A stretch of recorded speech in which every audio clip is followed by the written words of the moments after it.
Hello, everyone. Good evening, and thank you so much for joining. My name is Ilvy Njiokiktjien. I am a Canon ambassador, very proud Canon ambassador, and I'm a photographer, a photojournalist from the Netherlands. I'm currently in my office in Utrecht, where I live, and I've been a photographer for the last 15 years. I'm very happy I get to do this lecture, and I really wanted to somehow be conversational as well, but I think we will make it, or it will be easier to kind of do the conversation in the end. So I will talk about my work for 45 minutes, and then the last part, there will be a Q&A. And please feel free to put any questions, like literally anything, in the comments. And then I'll make sure to get those to those in the end. Before we start, I want to give you a little bit of background of who I am. So I studied photojournalism in the Netherlands. I'm doing this with my hands because it really wasn't a photojournalism course. I studied 15 years ago, and I went to the School of Journalism. And I was very unfortunate because it was 3 years of writing and researching. And then when I finally made it to the 4th year of journalism school, which was promised to be all about photography, the teacher got sick. So I never had any formal education in photography. And I basically, I taught myself. The first thing I did, I bought a small booklet, a National Geographic book about photography, and I learned what shutter speed was and f-stop and these things. And then I basically started practicing. I was very lucky to be able to do some internships. One of them was in the Netherlands at the Dutch press agency. They basically sent me all around my country to photograph small events and bigger events, and I really liked it. And then I had another internship at a South African newspaper, which was kind of an exchange from Utrecht, where I live, to Johannesburg, which is a very big jump because Utrecht is a very small, contained city, very calm, and Johannesburg in South Africa is a major city, of course, with all its own beautifulness, but also own problems and issues. So when I arrived there and started my internship there, I became extremely intrigued by South Africa. So I photographed every day, which for me was really the good practice run, basically on how to use the camera. And because I was self-taught, and maybe some of you recognize this feeling, I had imposter syndrome for at least, I would say, almost 10 years. So a big part of my career, I was thinking, I'm not sure if I'm doing things right. I don't know if I'm using the settings in the right way. It was a bit ridiculous because I truly believe that if you want to be a photographer, a portrait photographer, a news photographer, any photographer, wedding photographer, you don't necessarily need formal education. But I do think it's always wise, well, maybe to go to lectures, to talk to photographers who are working in the field, and if possible, try to go with professional photographers to assist them or to just go with them while they're shooting. And I did a lot of that, and that really helped me a lot. So I hope today to talk more about how to basically find a project, how to start a project, how to stick to this photography project, and how to keep going and make an end result. In this case, I decided to show this way of working that I have been doing and trying to do for the last 15 years by showing you my, well, favorite project maybe that I've done over the years, but also my main project, because I worked on it for 12 years. And I actually started it during the internship in South Africa. And when I came to South Africa, I didn't know anything about the country, about its people. I knew very little about the background. But when I worked for the newspaper there for almost a year, I learned very quickly. And one of the major, how would I say it, lessons, or one of the major things that I learned from being in South Africa was that the young people of the country were very active. So whenever I was photographing anything for this newspaper, it was always the young people that were involved. So if there were protests, the young people were walking in the front. If there was anything happening on the streets, the young people were always there, which was a total opposite of my own home country, the Netherlands, because young people here, it's quite an organized life. Maybe it's similar in Norway, where you realize that when I was younger, let's say 20 years ago, 15 years ago, there wasn't that much to fight for because things were quite organized. But because South Africa had such a different, it was so different there, I decided during my internship to turn the camera towards the young people of the country. They were everywhere anyway, so it was quite easy. And before I did so, I started reading, because I think when you start a project, the first thing you do is to research. And because I went to journalism school and did 3 years of researching and writing, I really knew how to research. You dive into archives, you do online research, you read books. There are so many different ways to dive into a story. So when I knew the youth were going to be my main topic, at least during the year of being in South Africa and being an intern there, I knew I had to research first. And then I started photographing them. Different young people that I was meeting on the assignments I was getting. So let's make a little jump in time. After 1 year of being in South Africa, I went back to my own country, back to the Netherlands. And so this was in 2007, almost every year after the year that I returned to the Netherlands, I went back to South Africa to photograph young people. And there was one very specific moment in this journey of going back to South Africa and working on stories, which happened in 2010. So a couple of years after I returned to the Netherlands, I got a phone call from a Dutch magazine who asked me to go to South Africa to photograph the hotel rooms of the Dutch soccer players for the World Cup. And I'm not interested in soccer at all, not even a little bit. I'm sorry for anyone who loves soccer. I wasn't that interested, but I figured, okay, perfect. I can go to South Africa and photograph the hotel rooms where the Dutch soccer players will be staying in Cape Town and Johannesburg. And then I have a free ticket to go to South Africa and I can focus on stories about youth again. And my idea was to photograph on youth stories surrounding the World Cup. So I went there. It was a little bit before the World Cup. And then all of a sudden, while I was photographing these hotel rooms, I got a phone call from my colleague, writer colleague, Alice van Gelder, a Dutch journalist living in South Africa, in Johannesburg at the time. And she said, Ilvy, you have to come to Johannesburg. I was in Cape Town photographing hotel rooms. She said, you have to come because Eugene Terreblanche died. And Eugene Terreblanche was a guy who, during apartheid, so for anyone watching who doesn't know what apartheid is, apartheid in South Africa was the system of racial segregation, where black and white people were totally segregated. The schools were segregated, bars, swimming pools.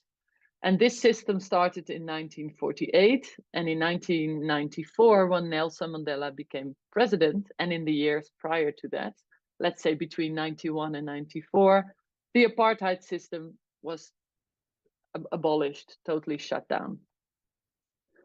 But there were many white South Africans who at the time were very much against apartheid being stopped, being ended. There were also many that were happy it ended, but there were extreme right groups who were sad that it ended. And One of these groups was the Afrikaner resistance movement, and the leader was Eugene Terblanche. It's the man you see here.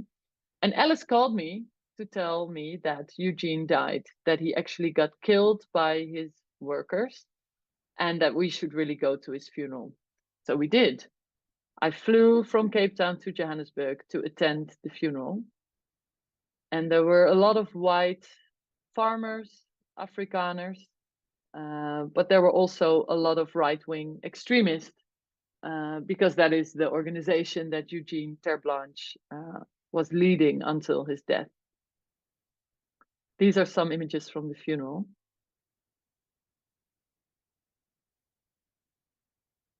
And while there, I met this man. Well, there were three men. As you can see, there were a lot of photojournalists. This is one of the moments where I realized I'm not such a good news photographer. I'm more a reportage person, because these are the kind of moments when you're all pushing to get the best spot. And I truly ended up in the worst spot, because I was standing in the entrance of the church where the coffin with the body of Eugene Terblanche had to enter. And basically, the coffin couldn't practically enter the church because I was blocking it with three other colleagues. And I really felt bad and wanted to move to the left or to the right, but I couldn't because we were all stuck, because everyone was pushing everyone, as you can see in this image. And the guy that has his finger up like this with the green beret, he got angry at me. He yelled at me, and he was so mad that I was blocking the entrance to the church. And even though every vein in my body, every cell in my body does not like right-wing extremists in any way, I still felt bad. I felt bad for obstructing the entrance to the church. I feel it's a funeral and you should be respectful. And many of the photojournalists, including myself, weren't respectful. I mean, I wasn't being disrespectful on purpose, but by blocking the church entrance, I really was. So in the end, I kind of moved to my knees and to the side, and the coffin almost went over my shoulder into the church. And then at the end of the service, I decided to go and towards this guy with the green beret who I saw standing somewhere, because I wanted to, basically go to him and say sorry and apologize for blocking the way to the church, or the entrance to the church. So I did that. I walked up to him, and we got to talk about his uniform, because I thought he was working maybe for a security company. I had never seen this uniform. Maybe because I was born in '84. So when I was 10, Mandela became president. And it's in that same year and in the years around or right before that year when the old army of South Africa, which was mostly white people wearing this exact brown uniform, it was abolished. The whole army system changed when apartheid changed, and then the uniforms changed as well, but I didn't know. So I had never seen this uniform. But this guy was telling me he thought that the new army, the new military of South Africa was rubbish, and that the old army was one of the greatest, and that is why he was still wearing his proudly wearing his brown uniform. And he also said that every school holiday, he was organizing camps where he was teaching young white South Africans about apartheid, basically about being more racist, and about the importance of white people being better people than black people. And when he was telling me, I just couldn't believe it, that such a thing existed, a camp like that existed. So I asked him if I could go to the camp. He immediately said no. I flew back after the funeral to the Netherlands, and I called him every week after. I took his number, I called him every week. And after 6 weeks of talking, and this is what I would advise anyone who wants to work on a story, if it's a sensitive story, if it's a difficult to reach story, if it's a story you want to make and you are getting a no, don't take it for granted. Like, or don't what's the word? Like, don't give up. I called him every Friday for 6 weeks on end. And on the 6th Friday, when I asked him again, can I please come to the camp? I would love to capture this. He said yes. So I flew back to South Africa and I arrived at this camp. And this is the first picture I took. And it really frustrated me because if I show this picture to anyone, let's say I'm showing it to you now, you might think that he is a Boy Scout leader, or you might think he's a hunter, or basically what you're not thinking is that this is an extremely racist man who is teaching young people to also become racist. So here I was stuck with a problem because he was saying extremely racist things. For instance, this, all blacks are barbarians. So my colleague Alice, the writer that called me to come to Eugene Terblanche's funeral, we were a bit stuck right away on the first moments of this camp, and we realized maybe we should record his voice. And at this time, I, for the first time, had a camera that could actually film in good quality, or that could film, like a good camera that could film at the same time. It was the 5D Mark II. We are now at the 5D Mark IV already, and in the R series of the Canon. But back then, the 2 series was just out, and I knew it could film, but I had never tried it. But we realized we need to film because people are not going to believe it. So we didn't know how to film. We tried to Google how to film, like how do you make, which shutter speed do you need? When you are interviewing someone, where do they look into the camera? Do they look somewhere else? So we were trying to Google this while being at the 9-day camp. And the reception was very bad at the camp, but we really tried hard. And we found a lot of answers online. And we just started recording audio, we started recording video, and we combined it into a short documentary, my first documentary ever. I'm going to show you the documentary now. It's about 6 minutes long. And it's quite a violent piece, but yeah, I'm going to show it, and then afterwards I'll tell a little bit more about it.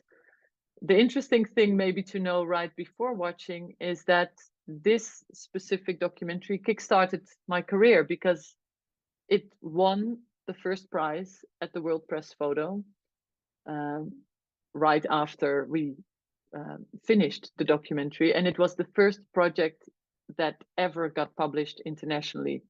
It was the first project ever for us, and yeah, it's crazy to think how this came about just by going to photograph hotel rooms. So stories sometimes, and I hope this is something you keep in mind, or for the ones of you that are listening to this lecture thinking about starting an own project, always keep in mind that you don't know where you might find your project, you don't know how it can evolve. And this is very difficult in a way. I am now finished after 12 years of working on this youth project, South African youth project. I took 12 years to make it. I finished it a couple of years ago. And now I'm also looking into new projects. So I know how difficult it can be to find something. But if you feel your heart starts to beat faster because of a certain topic, in my case, the youth of South Africa, do it. Just start working on it. Okay, I'm now going to show you the video.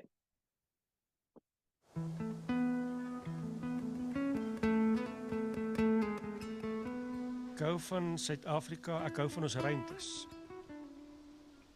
As 'n mens hier buite gaan staan, dan kan jy tot op die horison omtrent kyk. En jy sien net vlaktes en dit is mooi.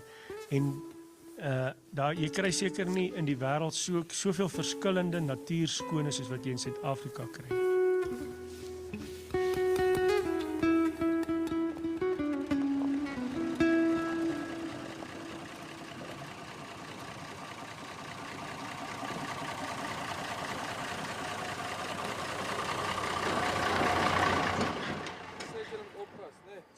Beweeg, man, beweeg!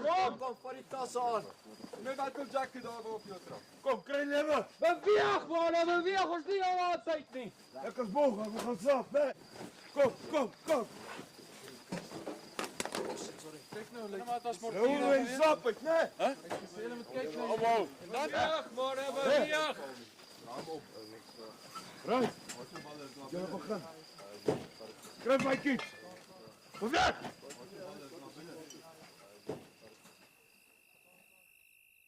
Ek het net deelgeneem om my familie soos my familie te probeer beskerm en te leer waaroor gaan dit om so 'n tipe persoon te wees, om 'n regte man te word, nie meer die sissie nie.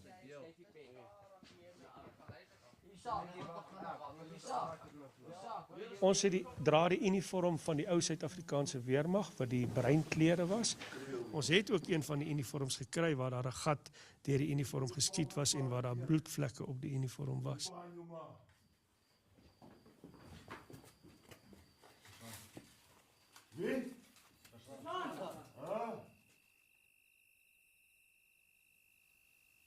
Laat daar geen twyfel wees nie.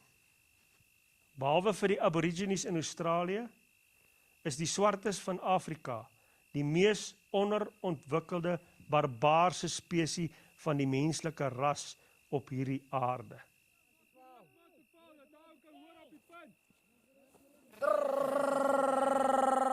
Alfa! Alfa, vallen!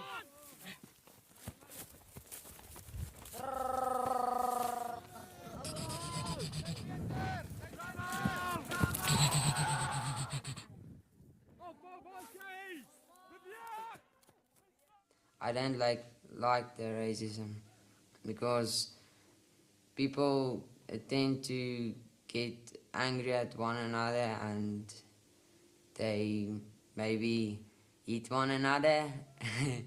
Ek glo Suid-Afrika is die reënboognasie, ja, want as jy dit beteken dat daar is verskillende groepe, mense of volke, etniese groepe in een land. Kyk, ons het basies Xhosas, Zulus, Wendas, dan het ons Indiërs. Nee, ek hou maar eerder vas. Nee, hy moet breek nie. Dit vat 'n les van 'n uur en ek draai sy kop en ek swaai hom. Dan weet hy is nie meer deel van die reënboognasie nie. Hy is deel van 'n nasie, 'n ander nasie wat 'n baie trotse geskiedenis het. Hy het genoeg voorsiening gemaak sodat Ons is Afrikaners. Ons is 'n volk in eie reg.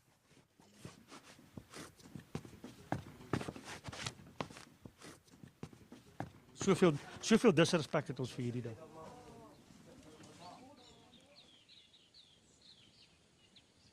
Wel en al Jooste het 'n baie sweet spot ergens in sy hart waar hy omgee vir sy troepe. nou weet jy hoe lekker trappe meisies. Ek voel dat ek die oupa figuur is of die vader figuur is ten opsigte van hierdie seuns. Nee, hy sê dit. Bobbe Jan klim die berg om die boere te vererg. Dis 'n manier om 'n mens te terg. Wat is die grootste verskil tussen jou en 'n swart man? Die cortex. Onthou die woord, die cortex. Hy kan nie daai beplanning doen nie. Nie omdat hy swart vel het nie omdat hy 'n plat neus het nie omdat hy dik lippe het nie, omdat sy cortex 120 gram ligter weeg as jou cortex. As ek skree bravo is bravo op, okay? Wat sê kolonel? Ja, ons lei hulle speel op. Maar terselfdertyd terwyl hulle speel is ons besig om hulle op te lei vir 'n oorlogssituasie. 1 2 3 4 1 2 3 4. Wie is my vyand in Suid-Afrika? Dat ek tot so 'n mate my huis soos 'n fort moet beveilig? Wie bedreig my tot so 'n mate dat ek heeltyd moet uitkyk vir hijacking? Wie moor, roof en verkrag? Wie is hierdie wesens? Wie dink julle is dit? Dis swart mense.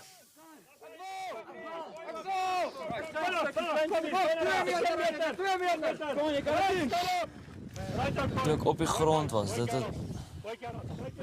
ek dit het hard gevoel, dis sleg, dis jy wil nie dit doen nie, dis moeilik, dis fisies seer kry en dis kyk hoe lyk my hande, ek meen, dis geestelik seer kry, dis jy moet net jouself bewys en vir hulle sê ja, maar ek kan en ek gaan, want ek wil.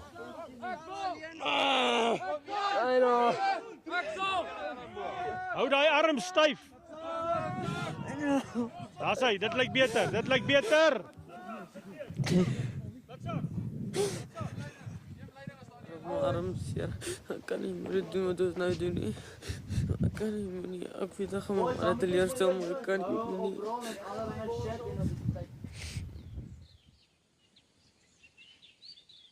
Ja, hierdie kamp bevorder rasisme, maar nie slegte rasisme nie.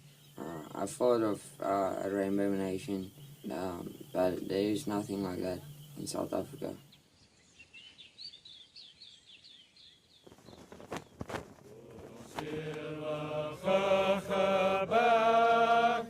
Ja, ek voel nou definitief meer soos 'n Afrikaner. Ek voel daar vloei Afrikaner bloed in my. Ek wil nie Suid-Afrikaans wees nie. Ek wil nie met hierdie reënboognasie geassosieer word nie, want dit is nie hoe dit moet wees nie en dis nie hoe dit gaan wees nie. Van ons land Suid-Afrika, ons sal As ek lief is vir my eie volk, as ek lief is vir my eie taal, as ek lief is vir my eie kultuur, as ek lief is vir my eie ras, en jy sê vir my, dan is ek 'n rasis, ja, dan is ek 'n rasis. En ek is nie skaam om te sê ek is 'n rasis nie, want as in hierdie land in Suid-Afrika, is daar een van twee dinge wat jy moet lees, of jy's blind, of jy's 'n rasis. ons sal sterwe, ons vir jou Suid-Afrika.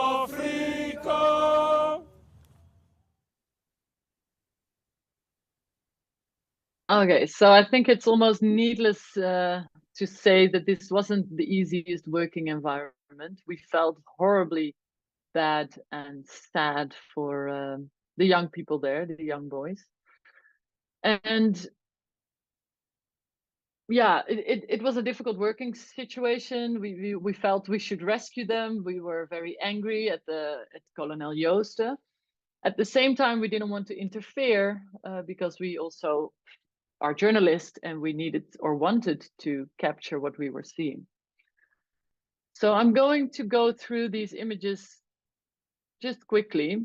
The reason I'm showing them is because as a photographer, when you publish in a magazine or in a newspaper, and I'm sure you will know this, usually 1, 2, 3 images will be used. If you're very lucky, maybe 10 in a magazine. But within this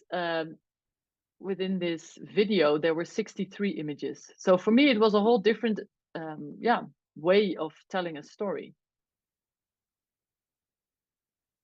So when it happened that we won at the World Press, like I said, it was the first story that we got published internationally. And at the end of this lecture, I will give you some advice on how to try to get your stories into media, including international media, because people, and this was me also 15 years ago, I thought this would be impossible, but it wasn't impossible. A lot of these things in the photojournalism world, a lot of it looks impossible. And I think people in the industry also make it look impossible, but I'm kind of here to tell you things are not impossible. It's really, truly possible to work on a project and to get it published. I'm not saying, I mean, this was also lucky that we won at the World Press. That made it much easier to publish it worldwide. But I now know years onwards that it's really true. You can, if you have a good story, you can get it published.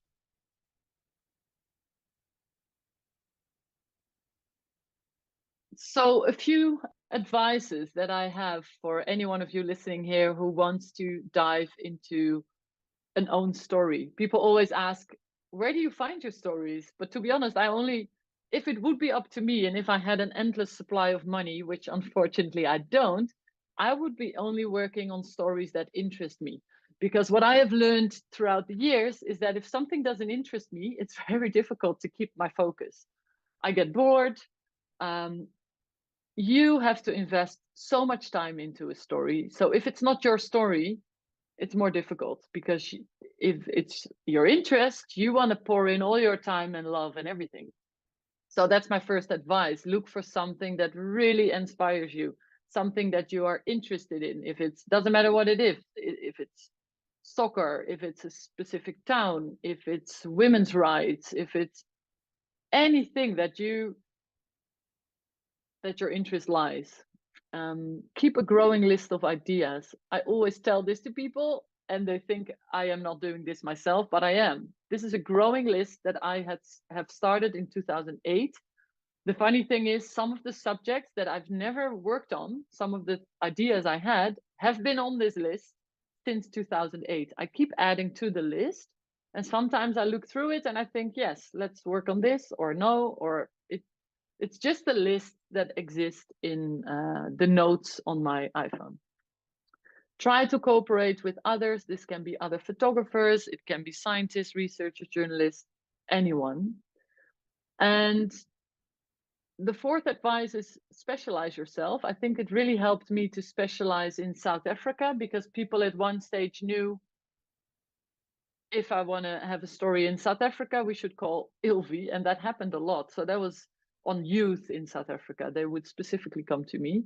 But at one stage, I realized I narrowed it down too much, and people wouldn't come to me with other stories, with requests for other stories. So don't narrow it down too much. And if you're interested in stories that are a matter at the moment, you really have to follow current issues by following the news. I'm sure most of you are doing this already. But it's very difficult to get stories into newspapers or into magazines if they are not close to a current issue. So the project on youth, I called it Born Free, because this was the generation, the young people that were born into a free South Africa at the end of apartheid. So I basically followed young people born around 1994, which was the year that Mandela became a president. And after going to the camp, I realized more than ever, because they were such a white racist group, I realized I should diversify my storytelling. And this is where the research part came back again. And I started reading about different youth groups, about, basically about the youth of South Africa. There have been many studies. And one of the main ones was, it's not a study, it was actually a policy. It's called the National Youth Policy. And it was co-written by Nelson Mandela. And it was basically his view, written in 1997, when he was president. It was his view on the current state of the youth in the country, and also on different groups of youth that he felt should have a better life in the near future. So he had certain priority target groups written down, not him only, it was the policymakers. So like you see here, it's unemployed young men and women, out of school, young men and women, people living in rural areas. So I decided, after publishing the short documentary and this, the story on the white racist camp, that the stories had to become even more diverse, because before the camp I had made diverse stories, but the camp took over all the attention because it won many awards. So I knew I had to do better, and I had to find other stories that would be published to kind of make the storytelling equal. So I started reaching out to people. So when you are working on any story, after your research phase, the next step would be to reach out to people, the people you want to photograph, the people you want to research, the people in the field who know everything about the specific subject you want to work on. So I was reaching out specifically to young people born around the age of 94. And I don't know exactly who I'm talking to now. Like, I don't know who's in the audience now and when you were born. But what I have learned in South Africa, that the age group, let's say born between 94 and 2005, is not necessarily, in South Africa at least, the age group that wanted to be very engaged with me as a storyteller. They were interested in the Born Free story, but when I told them I want to spend 2 weeks or 3 weeks or 3 months or even longer following you around to school, to work, to your friends, to parties and so on, many of them said, okay, good idea, but but my life is too boring. Why would you want to do that? So many of them didn't really understand why I wanted to stick around for so long. My reason for wanting that is that I feel the longer you stick around, the more daily life you can picture. And I feel if you compile a lot of daily life events, you picture what life is about. It's about a lot of little events. So the green young people in the Excel sheet here are the ones who said yes and were immediately interested. And then the pink and the orange were people who said yes, but afterwards were not so interested anymore, so they kind of dropped, or didn't respond anymore. That was actually the people that didn't respond anymore, the pink and the orange. And then the red people were the ones that right away said, sorry, no, not interested. My life is too boring, or it takes too much time.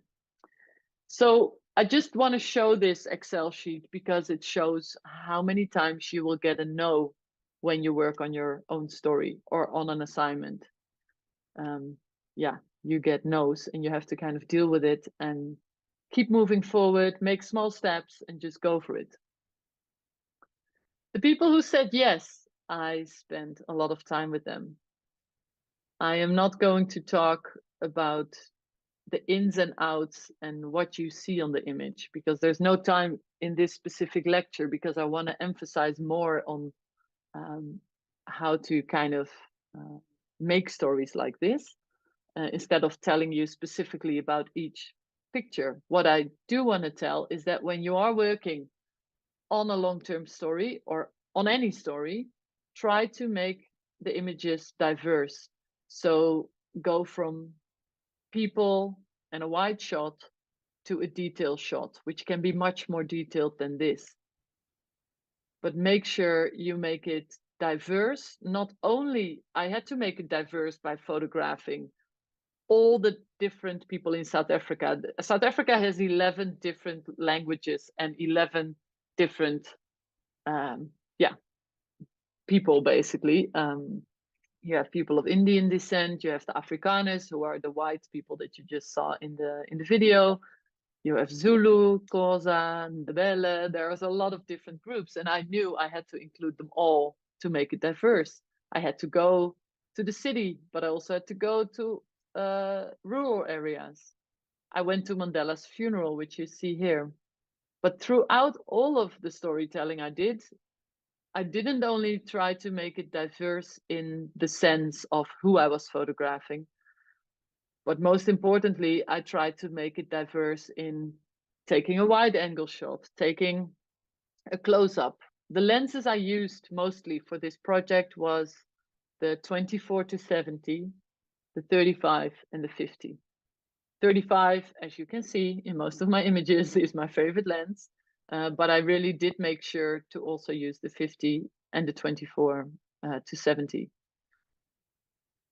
Because I feel if you're not making a combination of details or environmental shots like this one, where you kind of show the viewer where they are, you are only going to have pictures of just people. And then in the end, if you want to make an exhibition or a book, you're going to run into trouble. So try to be diverse from the get-go, from the start. And here I am using, again, a list in my iPhone.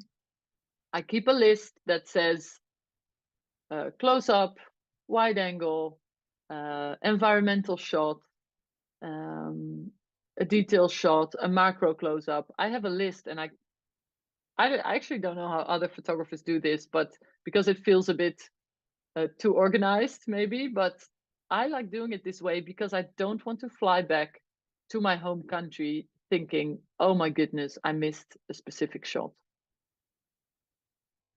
What I try to do, and what I would like to encourage all of you to do, is try to sleep over if you're working on a very sensitive subject or on a family story, try to stay in their home, because that's when you get moments off guard. Like this moment, I stayed in their house for a week, and the same goes for this family. I stayed with them for 2 nights, and I took this shot late in the evening, which I would have never been able to take if I would have arrived at a later stage, like in the morning.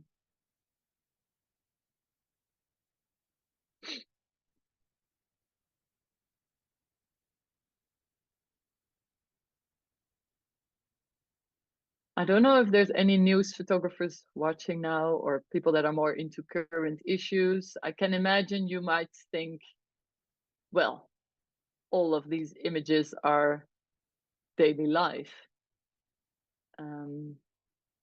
I'm very happy I did it this way. This is the kind of way I like to work, but I would understand if you feel there's not a lot happening. What I like about current issues and about the daily life combination of the two is that when I made a book in the end, so my hope is that when I look back at the book, or when people look back at this book 25 years from now, I'm hoping that these images feel like a time capsule of where the youth was in South Africa at this time. So in the years after apartheid's ending. So that's what I'm really hoping to achieve. And whatever story I work on, that's what I keep in mind, that it has some archival value. It doesn't have to be breaking news to be interesting. This will be interesting. I'm hoping it's already interesting now as it is to me. But I know that 20 years from now, this will be a time capsule of a country moving forward in many ways, and at the same time moving backward in some ways. People struggling, people thriving, people from all walks of life, like this guy, Jason Noah. When he was growing up, his parents didn't have any money. He had hardly any money growing up. They were, yeah, between middle class and lower class. I don't know, like these words, but and now he made it on his own, trading forex on the stock market. So yeah, there are a lot of South Africans who are pushing through, who are making things happen for themselves. A lot of the images you see here were planned in the way that I would set up appointments with Jason. I would follow him around for a while. But some of the images are just from walking around. Like this image of the gym. I just found these guys working out in a gym in a township. And I walked in and I asked them if I could photograph. The same goes for this. This was a restaurant I was having lunch at. And then I saw this and I figured, okay, this is also a picture. I really wanted to include a mixed couple into the storytelling. And right in the end of my project, because I worked on the project, like I said, I worked on it for 12 years. And then in the last year, I found this beautiful couple and I followed them for a while. And this image became the main image of the whole project. Because Wilmarie is an Afrikaner girl, grew up in quite a racist town, very small town. And Zakiti is a very political, he studied, he's very, he knows the whole history of the country, for instance, and Wilmarie didn't. And they matched up and they met on Tinder and they are a couple. So I really wanted to include this into the storytelling as well. So when I finished my project, and I'm going to show you what came of the project in a second now. But when I finished the project, I wanted to make sure, and this is also something I would encourage you to do, to make sure that the outside world knows what kind of things you're interested in. So I had to let the world know I'm interested in human stories. I'm interested in South Africa. I'm interested in youth. I'm interested in stories where I can dive in for a long time.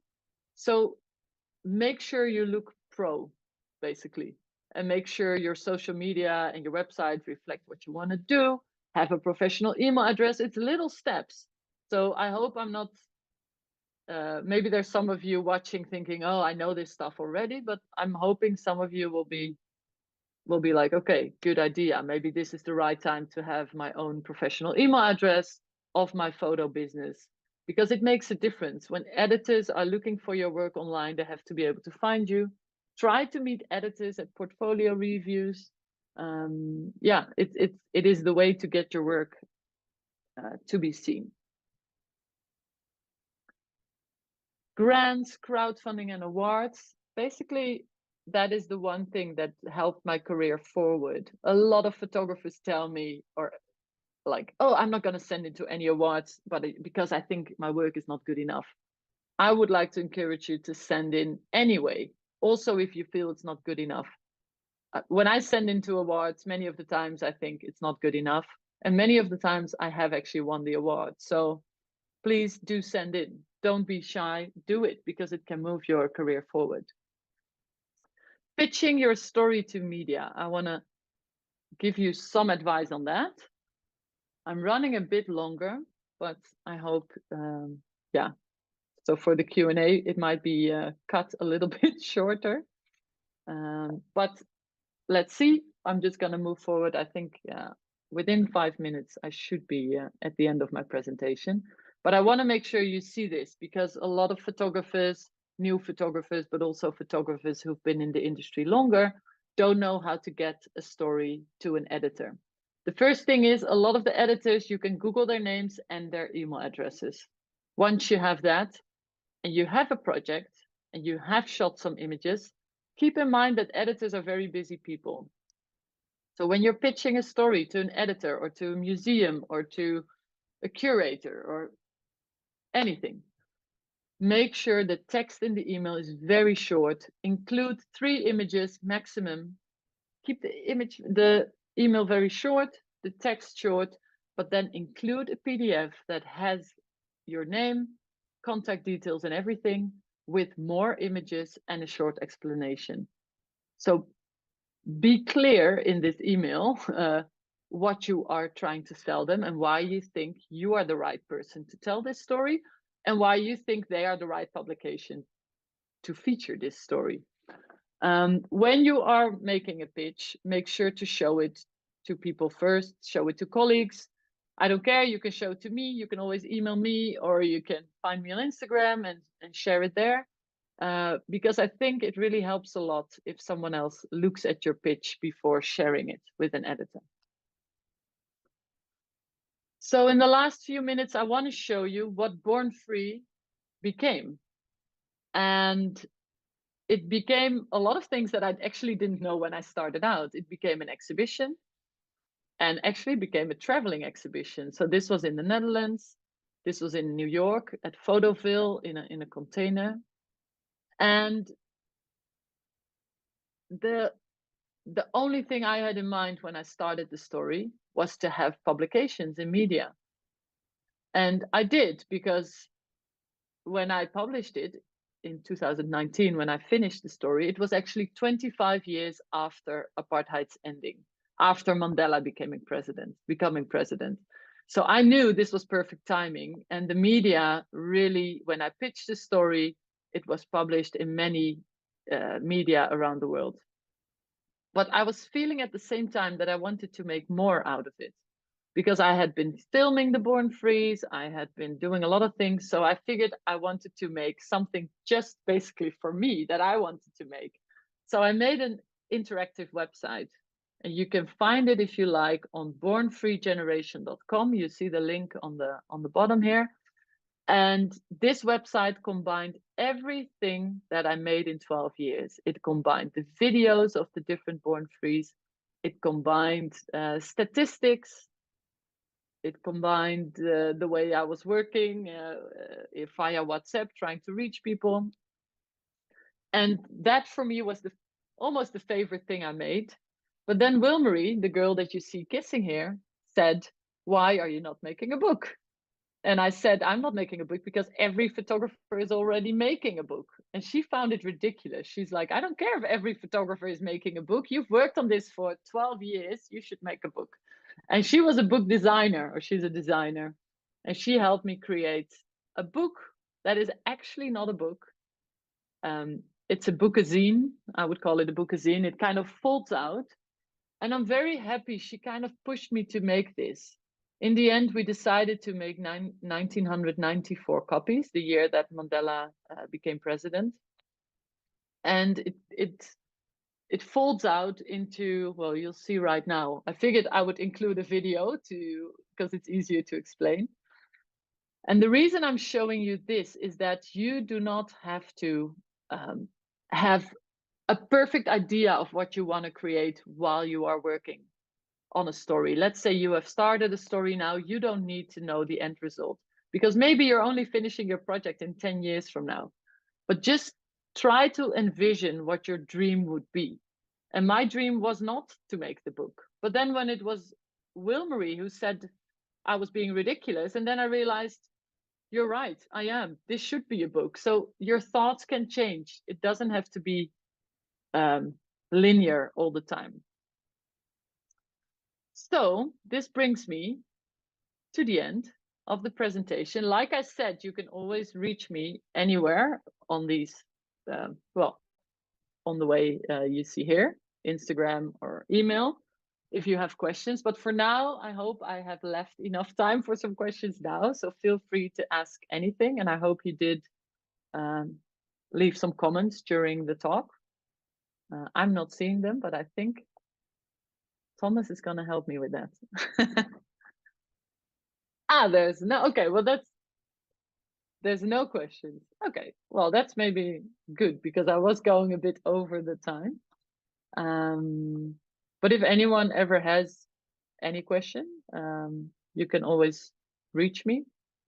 And also I feel, and I don't know how to emphasize it enough in talks like this. I always feel that the journalism world, or maybe the photography world in general, can be quite a closed off group.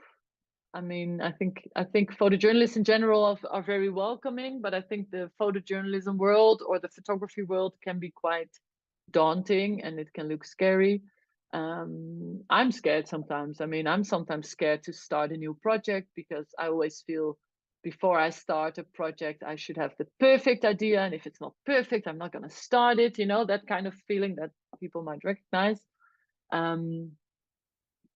I would really like to encourage you, if that is what's happening in your photo life, to take very small steps, to just start with taking one image a month, or think of one idea. If you think of an idea, don't immediately think, oh, I have to pitch this to a great newspaper, or I have to pitch this to, you know, to a beautiful museum. No, keep it very low. I didn't know I was gonna make a book. I made the book. The book is very popular now. Every week I'm sending out books to around the world of people ordering the book. I could have not imagined that in my wildest dreams ever.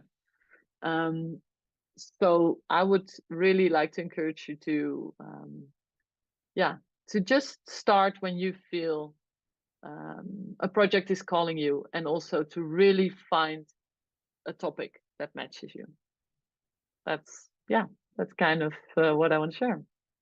Oh, cool. Should I stop sharing? So people, should I stop screen sharing? No? Okay, I'll leave it on. Yeah, tell me.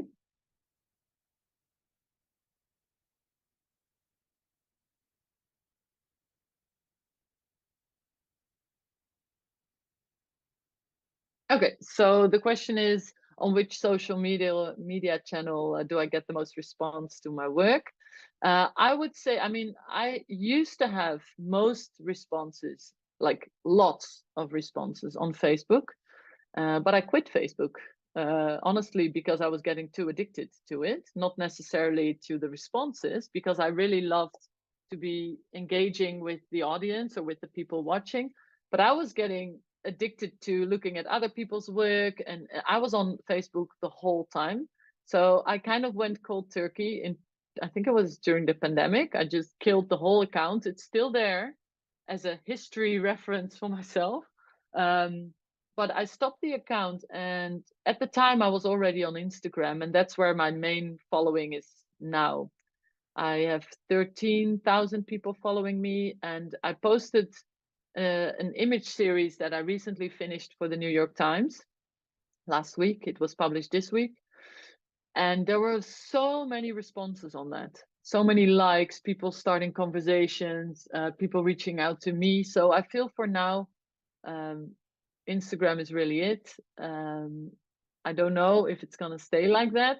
TikTok already kind of took over, but for me as a picture maker, it's not as interesting as Instagram. So I feel I should stick close to Instagram and not get distracted by making videos for TikTok. So I didn't even open an account, but I do know some of my colleagues who started working with TikTok more or on TikTok more, that they have a huge response from the audience, because videos, well, short videos, like all of you know, are very popular. So sometimes I feel I should move to TikTok, but I really don't want to. So I'll stick with Instagram. It's also really the easiest way to look at other people's work, much more so than TikTok. So yeah, for me, it's where I am. Anyone else?